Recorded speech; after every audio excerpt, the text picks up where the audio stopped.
Hello అండి. Welcome to Anjali Ganesh Telugu vlogs. And ఈరోజైతే మేము చాలా స్పెషల్ ట్రిప్కి అయితే వెళ్తున్నామండి. అండ్ ముందుగా హనుమాన్ బ్లెస్సింగ్స్ తీసుకుంటూ మనం ఈ ట్రిప్ విశేషాలన్నీ మాట్లాడుకుందామండి. అండ్ మేము మార్నింగ్ 5:50 కల్లా హల్దీ రివర్ దగ్గరికి వచ్చేసాము. అండ్ ముందుగా వీడియో అంతా చూడాలండి. అండ్ చాలా చాలా బాగుంటుంది ఈ ట్రిప్ యొక్క విశేషాలు. అండ్ మాకు ఈ ట్రిప్కి ఎంత బడ్జెట్ అయ్యింది ఏంటి, అండ్ మేము ఎన్ని అవర్స్ జర్నీ చేసాము, అండ్ ఈ ట్రిప్ యొక్క ప్రత్యేకత చాలా చాలా బాగుంటుంది అనమాట. ఇవన్నీ తెలుసుకోవాలంటే మీరు ఈ వీడియో పూర్తిగా చూడాల్సిందే అండి. సో అందరూ తప్పకుండా చూసి ఎంజాయ్ చేయండి. అండ్ సబ్స్క్రైబ్ చేయడం మాత్రం మర్చిపోకండి. And please subscribe to Anjali Ganesh Telugu vlogs అండి. అండ్ నేనైతే ఇప్పుడు చెప్పేస్తున్నానండి మేము ఏ ట్రిప్కి వెళ్తున్నాము ఏంటి అని. అండ్ మేమందరం గంగాసాగర్ ట్రిప్కి అయితే బయలుదేరుతున్నామండి. సో గంగాసాగర్ ట్రిప్ కోసం మేము మార్నింగ్ 5:50 కల్లా హల్దీ రివర్కి అయితే వచ్చేసాము. అండ్ హల్దీ రివర్ దగ్గర మనకి 6 o'clock కల్లా లాంచ్ స్టార్ట్ అయిపోతుంది అని చెప్పారు. సో లాంచ్ అయితే 6కి స్టార్ట్ అయిపోతుంది అని చెప్పి 5:50కి వచ్చామండి. సో కొంచెం సమ్ ప్రాబ్లమ్స్ వల్ల లాంచ్ అయితే ఇంకా టైంకి రాలేదు. అందుకని చెప్పి మేమందరం ఇక్కడ వెయిట్ చేస్తున్నాం అన్నమాట. అండ్ మార్నింగ్ 6 o'clockకే మనకి హల్దీ రివర్ వ్యూ అయితే చాలా చాలా నచ్చిందండి. నేను ఈ టైంలో హల్దీ రివర్కి వచ్చి ఈ వ్యూని చూడడం ఫస్ట్ టైం అండి. అండ్ మీరందరూ కూడా వ్యూని అయితే ఎంజాయ్ చేస్తారని అనుకుంటున్నాను. అండ్ ఇక్కడ హల్దియా నుంచి 3 లాంచెస్ అయితే స్టార్ట్ అవుతున్నాయండి. సో 3 లాంచెస్ కూడా ఒకే రోజు అండ్ ఒకే టైంకి స్టార్ట్ అవ్వడం జరుగుతుంది. సో మన లాంచ్ కూడా రావడానికైతే సిద్ధం అయిపోయిందండి. మన లాంచ్ రావడానికి ఒడ్డుకు రావడానికైతే ట్రై చేస్తుందండి అందులో. అండ్ ఈ లాంచ్ని ఒడ్డుకి ఎలా తీసుకొస్తున్నారు అని చాలా చాలా చాలా చూస్తున్నాను అనమాట. అండ్ ఇంతకుముందు సినిమాల్లో చూడడమే తప్ప రియల్గా చూడడం నేను ఇదే ఫస్ట్ టైం అండి. అండ్ మేము లాంచ్లో ప్రయాణం చేయడం కూడా మాకు ఇదే ఫస్ట్ టైం అనమాట. అండ్ బెస్ట్ ఎక్స్పీరియన్స్ కోసం రావాలని చెప్పి మేము ఈ జర్నీని అయితే చేస్తున్నాము. అండ్ 2024 మెమరీస్లా ఇది కూడా ఒకటి ఉండాలని చెప్పి మేము ఈ జర్నీ అయితే ఈ ట్రిప్ అయితే స్టార్ట్ చేసామన్నమాట. సో హ్యాపీ అండి. అండ్ ఆ లాంచ్లో ఉన్న అతను చూసారా ఎంత టాలెంటెడ్ అయి ఉంటారండి. అండ్ ఒక్కరే ఒడ్డుకు తీసుకురావడానికైతే చాలా ట్రై చేస్తున్నారు కదా. సో ఎంత ఎక్స్పీరియన్స్ అయి ఉంటుందో కదండి. అండ్ మన లాంచ్ అయితే ఒడ్డుకు తీసుకొచ్చేసారు. అండ్ ఇప్పుడు మేమందరం లాంచ్లోకి వెళ్ళటానికి అని చెప్పి నిచ్చెన అయితే వేస్తున్నారండి. అండ్ నిచ్చెన అయితే చాలా స్ట్రాంగ్గా అయితే పెడుతున్నారనమాట. సో ఎవరికి ఏం కాకుండా నిచ్చెన రెడీ చేస్తున్నారండి. అండ్ నిచ్చెన పెట్టిన తర్వాత మనకి తాడుతో గట్టిగా పట్టుకొని అయితే మనకి ముడి వేయడం జరిగింది కిందన. సో పక్కన చూసి అండ్ నిచ్చెన అయితే సెట్ చేసేసారండి. ఇంకా మనకి బ్యాలెన్సింగ్ కోసం వాళ్ళు చాలా చాలా హార్డ్ వర్క్ అయితే చేశారనమాట. అండ్ నాకైతే ఇప్పుడే నచ్చేసిందండి. అండ్ వాళ్ళు అయితే చూసారండి ఇంత స్ట్రాంగ్గా నిచ్చెన పెట్టిన తర్వాత కూడా వాళ్ళు ఇద్దరు వెదురు కర్రను పట్టుకొని మన సపోర్టింగ్ కోసం పైకి ఎక్కడానికని వాళ్ళు మనం ఎంతసేపు స్టెప్పింగ్కి ఎక్కామో అంతసేపు కూడా వాళ్ళు అలా పట్టుకునే ఉన్నారండి. నాకైతే చాలా చాలా బాగా నచ్చిందండి.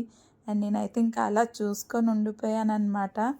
అండ్ వాళ్ళకి చలి వేస్తున్నా కూడా వాళ్ళు అలానే ఉన్నారు. సో గ్రేట్ అనిపించిందండి నాకైతే ఇక్కడే. అండ్ మేము ఈ జర్నీ అయితే గంగా మాయకి జే అనుకుంటూ ముందుగా అండ్ ఈ లాంచ్లోకి అయితే ఎక్కడం స్టార్ట్ చేశారు. అండ్ నెమ్మదిగా అందరూ ఎక్కుతున్నారండి. ఇంకా నేను ఎలా ఎక్కాలి అని ఆలోచించుకుంటూ నేను కూడా రెడీ అయిపోయానండి. అండ్ నేను కూడా అండ్ నిచ్చెన ఎక్కేటప్పుడు గంగా మాయకి జే అనుకుంటూ అండ్ నేను కూడా మెట్టులు ఎక్కడం స్టార్ట్ చేసేసానండి. అండ్ మా పాప అయితే ఆల్రెడీ ఎక్కేసింది స్ట్రాంగ్గానే. అండ్ నేనైతే ఇంకా ఆలోచిస్తూ ఎక్కుతున్నానన్నమాట. అండ్ నేను ఎక్కేటప్పుడు కూడా అండ్ ఫస్ట్ టైం కదా, సో కొంచెం భయం అనిపించింది. కానీ తర్వాత నెమ్మదిగా అయితే ఎక్కడం స్టార్ట్ చేశానండి. నేను ఎక్కేటప్పుడు ఒక్కొక్క మెట్టు ఎక్కుతున్నట్టు లెక్క పెట్టుకుంటూ ఎక్కుతున్నానన్నమాట. సో మీకు అలానే అనిపిస్తుంది కదా. సో నేను కూడా అలానే ఎక్కానండి అంత నెమ్మదిగా. అండ్ మా బాబు అండ్ మా బావ ఇద్దరు కలిసి అయితే వస్తారు లాంచ్లోకి. అండ్ ఇప్పుడైతే అందరం ఎక్కడం స్టార్ట్ చేసామండి. అండ్ ఇలా నెమ్మదిగా ఒక్కొక్కరు అయితే ఇంకా లాంచ్లోకి రావడం జరిగిందండి. అండ్ మన లాంచ్ 7 o'clock వస్తే 7:15 కల్లా మన లాంచ్ అయితే బయలుదేరిందండి హల్దియా నుంచి. సో ఇక్కడ మా వాళ్ళందరూ మీకు అందరికీ హాయ్ అయితే చెప్తున్నారు. సో హ్యాపీ అండి నేను. అండ్ ఇక్కడ మనకి లాంచ్ స్టార్ట్ అవ్వగానే ఇంకా సన్ అయితే చాలా చాలా బాగున్నాడండి. అండ్ సూర్యుని చూస్తుంటే చూస్తూ ఉండిపోవాలనిపించింది. అంత బాగా నచ్చిందండి ఆ వ్యూ అయితే. రియల్లీ సూపర్ కదా. అండ్ లాంచ్లో ప్రయాణం ఇదే ఫస్ట్ టైము. చాలా చాలా బెస్ట్ ఎక్స్పీరియన్స్ ఉండాలని చెప్పి అయితే అనుకుంటున్నాను నేను. అండ్ ఇక్కడైతే మనకి ఇంకొక లాంచ్ అయితే వెళ్తుందండి. మనం హల్దియాలో లాంచ్ స్టార్ట్ అయితే హుగ్లీ రివర్ పైన మన ప్రయాణం జరిగి అండ్ సముద్రంలో కూడా మన ప్రయాణం జరుగుతుంది. అండ్ హల్దియాలో మేము మా లాంచ్ జర్నీ 7:15కి స్టార్ట్ చేసాం కదండి. ఇప్పుడు మనం కాకద్వీప్ అనే ఏరియాకి అయితే వెళ్ళి మన లాంచ్ ఆగడం జరుగుతుందండి. సో మనం కాకద్వీప్ వెళ్ళేసరికి ఏ టైం అవుతుంది ఏంటి అని కూడా చూద్దామండి. అండ్ లాంచ్లో అయితే మనకి 2.5 hours జర్నీ అయితే పడుతుందని చెప్పారు. సో వెరీ లాంగ్ జర్నీ అనిపించిందండి. అండ్ 2.5 hours కూడా మా బాబుని పట్టుకొని ఎలా ఉండాలి అని చాలా చాలా అనుకున్నాను. నేను ఒక 2 days ముందు నుంచి నాకు అదే ఆలోచన ఉందన్నమాట. అండ్ లాంచ్లో మా బాబుని పట్టుకొని అంతసేపు ఎలా కూర్చోవాలి ఏంటి, ఆపగలమా లేదా అని ఇదే ఆలోచనతో ఉన్నానండి. అండ్ మనకు అక్కడైతే చూసారా షిప్పులు అయితే మధ్యలో ఆపి ఉంచారండి. అసలు కదలకుండా అలానే ఉండిపోయాయి. అండ్ ఇంత పెద్ద పెద్ద షిప్స్ నేను పక్క నుంచి వెళ్తుంటే చూస్తున్నాను. అండ్ నాకైతే బాగా నచ్చిందండి. అండ్ ఇంకా ఇలా ముందు ముందు వెళ్తే ఇంకా మరికొన్ని మంచి మంచి విశేషాలతో మనం ఈ ప్రయాణం అయితే కొనసాగిద్దామా. అండ్ ఇప్పుడైతే మా పాపకి సన్లైట్ ఎక్కువైనట్టుంది. సో స్పెట్స్ కూడా పెట్టేసుకుంది. అండ్ మనం కూడా పెట్టేసామనుకోండి. అండ్ మేము లాంచ్లోకి ఇలా వచ్చామో లేదో, జర్నీ స్టార్ట్ అయ్యిందో లేదో, అండ్ మా కోసం అయితే బిస్కెట్స్ అన్నీ ఇచ్చారండి. చాలా రకాల బిస్కెట్స్ ఇచ్చారు. ఇలా ఇచ్చారో లేదో అలా ట్రే ఖాళీ ట్రే అయితే వాళ్ళకి ఇచ్చేసాము. అండ్ తర్వాత వేడివేడిగా చాయ్ ఇచ్చారండి. అండ్ అది కూడా కంప్లీట్ చేసేసాము. అండ్ ఇక్కడ మనకి చూసారండి, మనకి లాంచ్ ఎంత ఒడ్డు నుంచి వెళ్తుందో. పక్కన బోట్స్ చూసారా అసలు ఎంత బాగున్నాయో కదా. అండ్ నాకైతే సీనరీ లాగా అనిపించిందండి. అండ్ ఇక్కడ కిడ్స్ అందరికీ లేస్ ప్యాకెట్స్ అండ్ చాక్లెట్స్. అబ్బా అసలు మార్నింగే ఇన్ని ఐటమ్స్ పెడుతున్నారు ఏంటి అని అనిపించింది. అండ్ లేస్ ప్యాకెట్స్ చూస్తే పెద్దవాళ్ళు కూడా చిన్నపిల్లలే అయిపోయారేమో అనిపించిందండి. అన్నీ ఇచ్చారనమాట అండ్ మా కోసం అయితే. అండ్ ఇప్పుడైతే ఇక్కడ బ్యాక్ సైడ్ సైలెన్సర్ అయితే ఉంది. మాకు సీట్స్ కూడా అక్కడే వచ్చాయండి. సో పిల్లలతో ఇబ్బంది అని చెప్పి, అంజలి నీకు అక్కడ స్పెషల్ రూమ్ ఉందంట అక్కడికి వెళ్ళి కూర్చో అని చెప్పారు మా వాళ్ళు. సో నేను మా బాబుని తీసుకొని వచ్చేసాను ఈ రూమ్లోకి. అండ్ ఇందులో అయితే అప్పటికి 2 ఆంటీలు అండ్ 2 పిల్లలు కూడా ఉన్నారు. అండ్ ఈ చిన్న రూమ్ అయితే చాలా నచ్చిందండి. అండ్ ఇందులో మినిమం 10 members వరకు హ్యాపీగా కూర్చొని వెళ్ళొచ్చు అనమాట. అంత బాగుంది. అండ్ మా కిడ్స్ ఇద్దరు కూడా ఇలాంటి రూమ్ చూడడము ఫస్ట్ టైం అనుకుంటా. అండ్ మనమైతే మన చిన్నప్పుడు అండ్ మనం చిన్న చిన్న ఇంట్లో ఉండడం అయితే మనకి తెలుసు కదా. సో వాళ్ళైతే ఈ రూమ్లో ఫుల్ ఎంజాయ్ చేయడానికి అయితే రెడీ అయిపోయారు. అండ్ ఇలా రూమ్లోకి వచ్చామో లేదో ఇంకా మా మహేంద్ర బాబు గేమ్స్ ఆడడం అయితే స్టార్ట్ చేస్తాడండి. అండ్ నాకు కూడా కొంచెం హ్యాండ్స్ ఫ్రీ అయ్యాయి అనుకున్నా. అండ్ మా పాప మా బాబు ఇద్దరు అయితే కొట్టి మరీ పడుకోబెడదాం అనుకుందో ఏమో, కానీ వాడు బొజ్జునే టైప్ కాదులండి. అండ్ వాడు చూసాడా బయట ఉన్న బాబీని పిలిచి మరీ ఆట ఆడమని అడుగుతున్నాడు అనుకుంటా. సో ఆట అయితే ఇలా స్టార్ట్ చేశాడనమాట. అండ్ ఇంకా బోట్లో కాసేపు టైం అయితే గడిచింది. అండ్ 9 o'clockకి ఇలా మా బ్రేక్ఫాస్ట్ కూడా వచ్చేసిందండి. అండ్ బ్రేక్ఫాస్ట్ అయితే మా పాప తిని చెప్తుంది సూపర్బ్ అని. అండ్ నేను కూడా బ్రేక్ఫాస్ట్ తినడం స్టార్ట్ చేసేసాను. ఏంటక్క మీ బాబుకి తినిపించలేదా అని అడగండి. అండ్ మా బాబుకి అయితే ముందుగానే తినిపించేశాను. సో వీడియో తీయడానికైతే నాకు ఛాన్స్ కుదరలేదు. సో వాడికి లైట్గా అయితే బ్రేక్ఫాస్ట్ తినిపించేసి తర్వాత నేను మా పాప అయితే తింటున్నామండి. అండ్ బ్రేక్ఫాస్ట్లో అయితే చాలా బ్రేక్ఫాస్ట్ రెసిపీస్ ఏంటి అనుకుంటున్నారా? చెప్పేస్తానండి. వేడివేడిగా puri and kabuli chana curry and mixed veg curry అండి. అండ్ వీటన్నిటితో పాటుగా బెంగాల్ స్పెషల్ స్వీట్ రసగుల్లా ఇవన్నీ అయితే పెట్టేశారు. అండ్ ఇవన్నీ తిన్నవి ఇంకా అరగాలి కదా, సో తర్వాత ఫ్రూట్స్ కూడా ఇచ్చారండి. అండ్ ఈ ఫ్రూట్స్ అయితే ఇంకా జర్నీ అంతటికి సరిపోతాయి అన్నట్టుగా ఇచ్చారు. అండ్ ఫ్రూట్స్ అయితే తీసి హ్యాపీగా తినేసాము అవి కూడా. అండ్ మా వాడిని బొజ్జో పెడదామని చెప్పి ట్రై చేస్తున్నాను. అండ్ 1 hour బొజ్జు ఉంటే వాడు రోజంతా ఫ్రెష్గా ఉండడానికి అవకాశం ఉంటుంది కదా, సో ట్రై చేశాను. కానీ వాడైతే ఇంకా ఫుల్ ఆడే మూడ్లోనే ఉన్నాడనమాట. అండ్ ఈ విధంగా అయితే మాకు బ్రేక్ఫాస్ట్ అయ్యేసరికి అందరిది 9:30 కల్లా మా బ్రేక్ఫాస్ట్ అందరిది కంప్లీట్ అయిపోయిందండి. సో ఇక్కడ బయట అయితే అందరూ ఇంకా గేమ్స్ అయితే ఆడుతున్నారు, అంత్యాక్షరి ఆడుతున్నారు. అండ్ పిల్లల కోసం సాంగ్స్ అయితే కాంపిటీషన్ లాగా పెట్టారండి. అండ్ అలా జర్నీ అయితే కొనసాగుతుంది. అండ్ ఇక్కడ అందరికీ ఎండ అయితే బాగా తగులుతుందండి, కానీ ఏం చేయలేం కదా, వాళ్ళు కూడా ఎంజాయ్ చేస్తున్నారు కాబట్టి మనకి సన్ రైజ్ తెలియదు అనమాట. అండ్ ఇక్కడ లాంచ్ అయితే ఇక్కడ కొంతమందికి షెల్టర్ ఇచ్చారు. అండ్ ఈ లాంచ్లో అయితే మనకి పైనే కాకుండా అండ్ కింద కూడా కూర్చోడానికి మీన్స్ మనకి గ్రౌండ్ ఫ్లోర్లో కూర్చోడానికి కూడా చాలామంది కూర్చున్నారనమాట. చూసారండి మనకి హుగ్లీ రివర్ అయిపోయింది.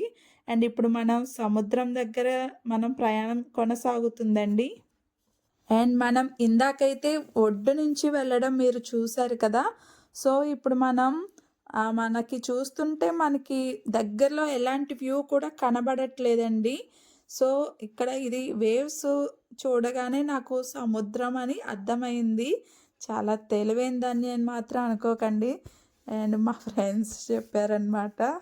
అండ్ ఈ విధంగా జర్నీ చేస్తున్నప్పుడు ముందున ఒక చిన్న ప్లేస్ ఉంటే బాగుండు, కాసేపు కూర్చోవచ్చు అనుకున్నాము. కానీ ఇలా అనుకునేసరికి మనకి కాకద్వీప్ అయితే వచ్చేసిందండి. అండ్ ఇక్కడైతే మనం దిగిపోయాము గేట్ నెంబర్ 2 దగ్గర. మనం గేట్ నెంబర్ అయితే కంపల్సరీ గుర్తుపెట్టుకోవాలండి. కాకద్వీప్లో చాలా గేట్ నెంబర్స్ అయితే మనకి ఉంటాయి. అండ్ కన్ఫ్యూజ్ అవ్వకుండా మనం బయలుదేరామండి. అండ్ ఇక్కడ దిగ్గానే మనకి ఇక్కడ బస్ కోసం అయితే మేము నడుస్తున్నామన్నమాట. సో బ్యాక్ సైడ్ చూసారా మనకి లాంచెస్ అన్నీ అక్కడే ఆపేశారు. అండ్ మా పాప నేను అయితే లాస్ట్ అనమాట, సో ఫాస్ట్గా నడవడానికి ట్రై చేస్తున్నాము. మనం ఇలా ముందుకు వెళ్తూ ఉంటే మనకి డెకరేషన్స్ అవి చేయడం అయితే కనిపిస్తుంది కదా.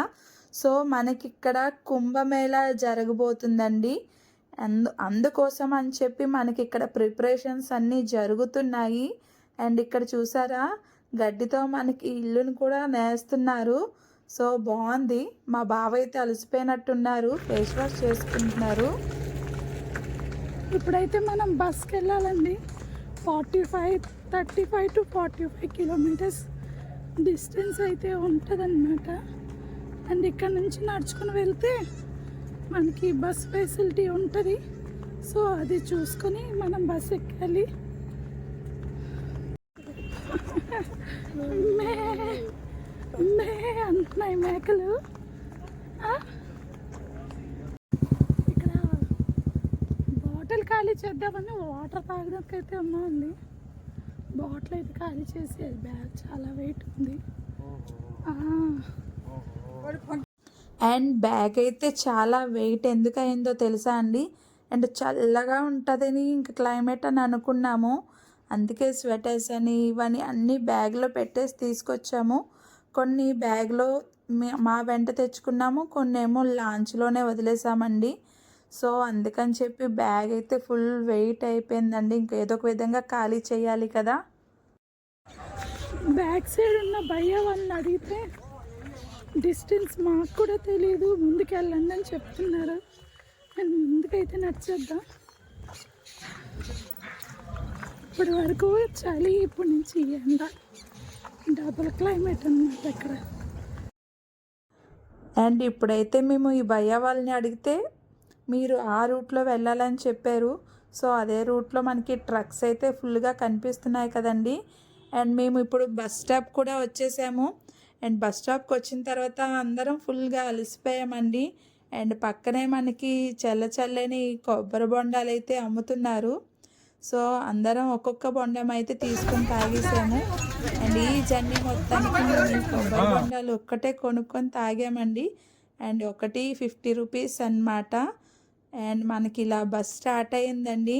మనకి బస్ వెళ్తుంటే పక్కన చూసారండి అన్నీ మనకి గ్రీనరీ అంతా కనిపిస్తుంది. అండ్ కొబ్బరి చెట్లు అండ్ చెరువులు ఇవన్నీ కనిపిస్తున్నాయి అన్నమాట. వ్యూ కాదు కదండి, అక్కడ లొకేషన్ అయితే అంత గ్రీనరీగా ఉందండి. అండ్ ఇప్పుడైతే మేము బస్ కూడా దిగేసామండి. 45 కిలోమీటర్స్ జర్నీ కంప్లీట్ అయింది. అండ్ ఇప్పుడు మేము టోటోలో వెళ్ళాలండి గంగాసాగర్ వరకు. సో టోటోస్ ఎక్కడున్నాయి ఏంటి అని చూస్తున్నాము. సో ఇక్కడికి వచ్చిన తర్వాత టోటోస్ కూడా ఉన్నాయండి.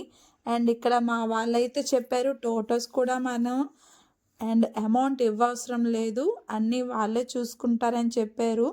అండ్ టోటో నుంచి మన జర్నీ స్టార్ట్ అయిపోయింది. అక్కడ బస్ స్టాప్ నుంచి మనం గంగాసాగర్ రావడానికి 2 కిలోమీటర్స్ డిస్టెన్స్ అయితే ఉందండి. చాలా త్వరగా అయితే వచ్చేసాము బస్ స్టాప్ నుంచి.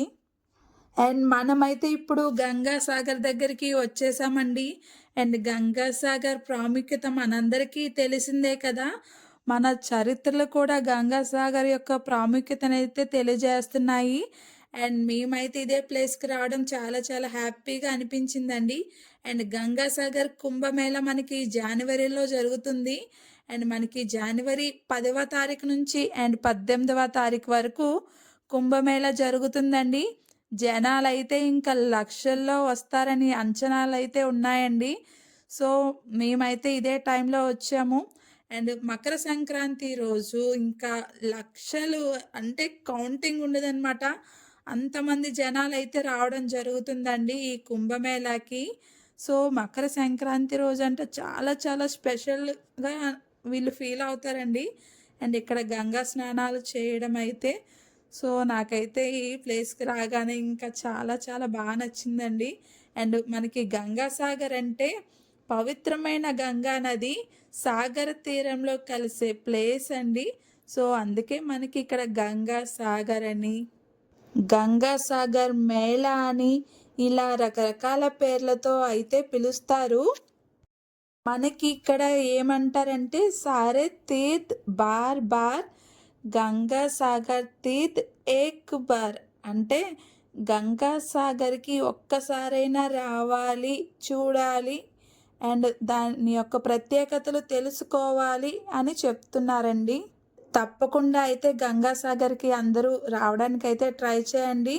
అండ్ మనకి ఇక్కడ కుంభమేళా కోసం ఇక్కడ చూసారండి ఫుల్ టెంట్స్ అయితే వేస్తున్నారు. సెక్యూరిటీ ఫోర్స్ని అయితే ఫుల్గా అరేంజ్ చేయడం జరిగింది.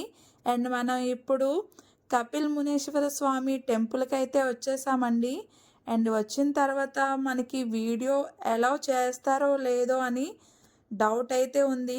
సో లోపలికి వెళ్ళాక కొంతవరకే వీడియోని ఎలా చేశారండి. అండ్ ముందుకు వెళ్ళాక వీడియో ఎలా చేయలేదు. సో మీకోసం మీరు కూడా దేవుణ్ణి దర్శించుకోవాలని చెప్పి వీడియో అయితే తీసానండి. అండ్ మీరు కూడా కపిల్ మునీశ్వర స్వామిని దర్శనం అయితే చేసుకోవాలి. అండ్ ఇతనేనండి మనకి కపిల్ ముని స్వామి గారు. సో ఇక్కడ వెంటనే దర్శనమైన వెంటనే ప్రసాదం ఇచ్చేశారు. అండ్ బయటకు కూడా వచ్చేసామండి. అండ్ ఇక్కడికైతే మనకి చిన్న షాపింగ్ ఏరియా కూడా ఉంది. చాలా చాలా ఐటమ్స్ కూడా ఉన్నాయన్నమాట. అండ్ ఇది చూసేసిన తర్వాత మనం బయటకు వచ్చిన తర్వాత ఆశ్రమం కూడా ఉందండి. అండ్ ఆశ్రమం దగ్గర మునిగారిది విగ్రహం ఉంది. అండ్ మనకి తర్వాత శివుడు విగ్రహం కూడా చూసారు అసలు ఎంత చక్కగా రూపొందించారో. సో నాకు అవి కూడా చాలా బాగా నచ్చాయండి. అండ్ ఇప్పుడైతే మన జర్నీ మళ్ళీ రిటర్న్ స్టార్ట్ అయిపోయాము. అండ్ గేట్ నెంబర్ 2కి వెళ్ళడానికి అయితే రిక్షా అయితే ఎక్కేసామండి. అండ్ రిక్షాకి మేము వద్దన్నా సరే లేదండి ఎక్కాలి అని చెప్పారు. సో ఇంకా అతని మాట ఆపకుండా అయితే రిక్షా ఎక్కేసాము. అండ్ మీరైతే ఏమీ అనుకోవద్దండి, మీరే ఇలా ఉన్నారు ఇంకా అతను రిక్షాని ఎక్కి తొక్కిస్తున్నారని అనకండి. సో అతని హ్యాపీనెస్ కోసం మేము కూడా ఎక్కేసామండి. అంతలా అడిగాక ఎక్కకుండా ఎలా ఉంటాం మీరే చెప్పండి. సో ఈ విధంగా అయితే మనం లాంచ్ దగ్గరికి అయితే రావడం జరుగుతుందండి. అండ్ వెళ్ళేటప్పుడు గేట్ నెంబర్ కంపల్సరీ గుర్తుపెట్టుకోవాలని చెప్పాను కదా, చాలా చాలా ఏరియాస్ అయితే ఉన్నాయి మనకి ఇక్కడ. సో గేట్ నెంబర్ అయితే కంపల్సరీ గుర్తుపెట్టుకోండి. అండ్ ఇక్కడైతే మనకి మంచి భోజనం కూడా పెట్టారండి. అండ్ ఇది కూడా మన లాంచ్ వాళ్ళే మనకి ఇచ్చారు. అండ్ భోజనం అయితే టేస్ట్ సూపర్ బండి, అసలు రెసిపీస్ కూడా చాలా చాలా బాగున్నాయి. అండ్ ఈ విధంగా అయితే మా భోజనం అంతా మేము 3 o'clockకి లంచ్ దగ్గరికి వస్తే 4 o'clock కల్లా మా లంచ్ అంతా కంప్లీట్ అయ్యింది. అండ్ లంచ్ కూడా స్టార్ట్ చేసేసారు. అండ్ లంచ్ చూసారండి ఎంత పక్క నుంచి వెళ్తుందో కదా, అసలు రివర్లో నుంచి వెళ్తుందా లేదా అన్నట్టుగా వెళ్తుంది. అండ్ ఇక్కడైతే 2 స్వాములు కూడా ఉన్నారండి, అక్కడ కూర్చొని మీటింగ్ పెట్టుకున్నట్టున్నారు. నాకైతే లాంచ్ వెళ్తుంటే ఆగితే కాసేపు బాగుండేమో అనిపిస్తుంది. అక్కడ సూర్యుడు ఇంకా బాగా కనిపిస్తున్నాడు. అండ్ చూస్తున్నారు కదా ఎంత బాగుందో. అండ్ ఇంత ఒడ్డు నుంచి లాంచ్ వెళ్తుంటే నిజంగా చాలా చాలా బాగుంది. అండ్ మాతో పాటు వచ్చిన లాంచ్ అయితే డీజిల్ పెట్టుకొని అండ్ వాళ్ళు కూడా కనిపించారు. అండ్ మన లాంచ్లో అయితే డీజే మిస్ అయింది, లేదంటే బోటు ఊగిపోయేదేమో. సో నేను కూడా అక్కడ పిల్లలు ఉంటే వాళ్ళకి బాయ్ చెప్తున్నాను. అండ్ ఇలా బాయ్ చెప్తుంటే చాలా చాలా బాగుంటుంది కదా. సో ఇలా ఈ విధంగా అయితే బాయ్ చెప్పామండి. ఇంతకీ ఇక్కడ ఒక అతను చేపలు కూడా పడుతున్నాడండి. అండ్ ఎన్ని చేపలు వస్తాయో ఏమో చూడాలి అనిపించింది. అండ్ ఇక్కడ మన జర్నీకి ఎంత అమౌంట్ అయింది ఏంటి అని చెప్పలేదు కదండి. సో అది కూడా ఇప్పుడు చెప్పేస్తున్నాను. అండ్ మాకు ఈ జర్నీకి హల్దియా నుంచి గంగాసాగర్కి వెళ్ళడానికి ఒక్కొక్కరికి 1000 రూపాయలు అయితే తీసుకున్నారండి. అండ్ 1000 రూపాయలు తీసుకున్నారు. అండ్ 10 years బిలో పిల్లలకైతే నో ఛార్జ్ అని చెప్పారండి. అండ్ మా పాపకైతే ఛార్జ్ తీసుకోలేదు. అండ్ నాకైతే చాలా చాలా రీజనబుల్ అనిపించిందండి. అండ్ ఈవినింగ్ అయింది. ఈవినింగ్ అయిన తర్వాత మ్యాగీ ఇచ్చారండి పిల్లలకి. అండ్ అందరికీ కూడా మ్యాగీ వేడివేడిగా ఇచ్చారనమాట. అండ్ ఇది బోటా లేదంటే హోటలా అన్నట్టుగా వాళ్ళు ఫుడ్ వండి పెట్టారండి. నిజంగా ఎంత టేస్టీగా ఉన్నాయో తెలుసా. నిజంగా వెస్ట్ బెంగాల్ వంటలు స్వీట్గా ఉంటాయి అంటారు, కానీ మాకు ఇచ్చిన ఫుడ్ ఏది స్వీట్ లేదండి. అండ్ మనం తిన్న ఫుడ్ లాగే అనిపించిందండి, అంత బాగుందండి టేస్ట్ రియల్లీ. చూసేద్దాం ఇప్పుడు. చూసారు కరెక్ట్ నా హైట్ ఉంది. చిన్న కబోర్డ్స్ కూడా ఇచ్చారు. అండ్ ఈ విండో అయితే చాలా స్పేసియస్గా అనిపించిందండి. అండ్ మనం ఓపెన్ చేస్తే మనకి విండోస్ ఓపెన్గా ఉండిపోతాయి కదా అప్పటివి. సో వీళ్ళు ఎప్పుడో జనరేషన్వి క్రియేట్ చేసినట్టున్నారు. విండో అప్వర్డ్స్ డౌన్వర్డ్స్ అయితే అవుతుంది. అండ్ ఇక్కడ అన్ని చిన్న చిన్న కబోర్డ్స్ ఇచ్చారు. రూమ్ అయితే బాగుంది కదా. ఓకే అండి. అండ్ రూమ్ అయితే చాలా చాలా నచ్చిందండి నాకు. ఇలాంటి చిన్న చిన్న రూమ్లో అప్పుడప్పుడు జర్నీ చేస్తే ఇంకా బాగుంటుంది కదండి. అండ్ చలి కూడా అంత లేదనమాట, తక్కువ చలి ఉంది. మార్నింగ్ అయితే చాలా చాలా అనిపించింది అనమాట.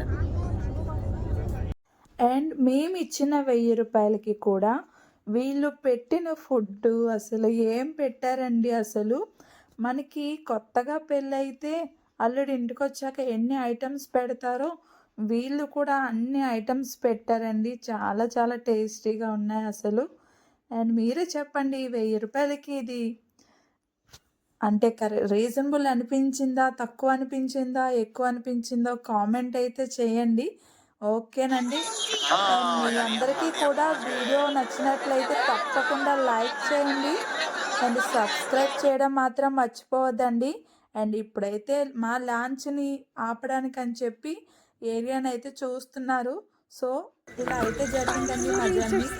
అండి ఈ ఇయర్ మాకు ఇదే లాస్ట్ ట్రిప్ అనుకుంటా, గంగాసాగర్ ట్రిప్ అయితే చాలా చాలా బాగుంది.